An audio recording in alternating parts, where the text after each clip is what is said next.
A new report released today by the South Carolina Department of Public Health shows overdose deaths are decreasing statewide, but a concerning trend here in the Lowcountry, with several counties actually reporting increases locally. News 2's Katie Vanco spoke with officials about what they're doing to combat this issue. Multiple counties across the Lowcountry are seeing a rise in overdose deaths, despite declining numbers statewide. There is nearly a 30% increase in overdose deaths in Charleston, Colleton, Dorchester, Georgetown, and Williamsburg counties between 2022 and 2023. And officials have identified fentanyl as a likely culprit for the increase, telling me the drug is responsible for 70% of these fatal overdoses. But what we do know, and this is in every county, every state, and every part of the country, is that fentanyl is in every single substance. It doesn't discriminate, and fentanyl is an opioid. And the only way to reverse that from crack, from cocaine, from Molly, MDMA, is Narcan.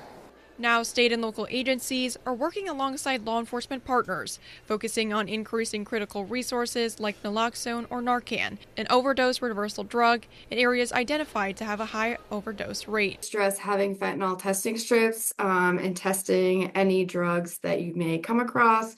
Test every time because it might not be an equal amount in the drug supply. So we remind people to test every time that they use. They're also implementing other harm reduction strategies like testing kits to try and prevent overdoses before they happen. We are all kind of collaborating together to see, what areas have what types of resources, and we evaluate, what area has higher overdose rates versus how much naloxone is in the area. So we use those stats to do kind of targeted outreach to make sure we are bringing those numbers down. Local health departments in the Lowcountry are offering free opioid OD safety kits. You can pick them up at county clinics, but officials say to call beforehand to check for availability. In Charleston County, Katie Vanco, Count on 2.